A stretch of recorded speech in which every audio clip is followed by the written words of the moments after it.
Hey friends, I wanted to come on to follow up. As you've noticed, I've been posting a lot about this idea of seeking validation and how the quest for seeking validation is what I consider to be the biggest threat to our worthiness, the biggest threat to us realizing that we are enough, that I am who I am, just as I am. And I wanted to be public about this very silent topic because I see how it has impacted my life and the lives of my friends and the people that I coach. And I consider it to be a silent killer. It keeps a lot of us in bondage. And it's not to say that we shouldn't desire to have relationships or desire to have status or desire to want a better life for ourselves. What it's to say is, how do we develop a healthy relationship to those things?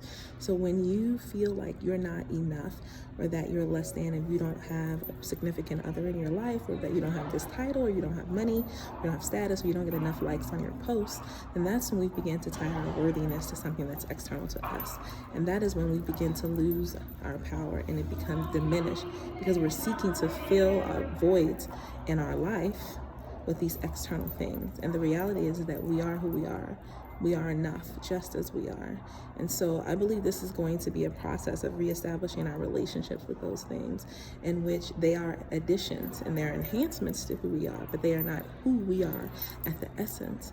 And it's going to be a process of releasing our attachments to the way things have to be and allowing the divine flow to occur in our lives, which is walking in trust and love, that what is meant to be, how we're meant to move in this world, is going to be revealed to us.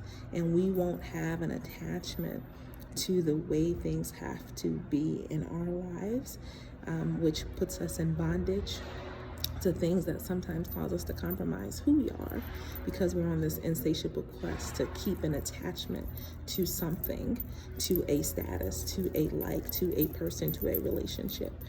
And when we're on that quest to maintain it as is, we can sometimes compromise who we are.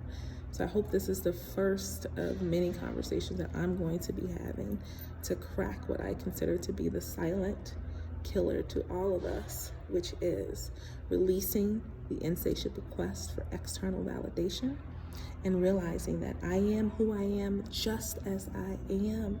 You are who you are. You are enough just as you are. Anything other than that is an addition to who you are. It is an enhancement to who you are, but it is not what you need to be who you are. Love you and have a great Saturday.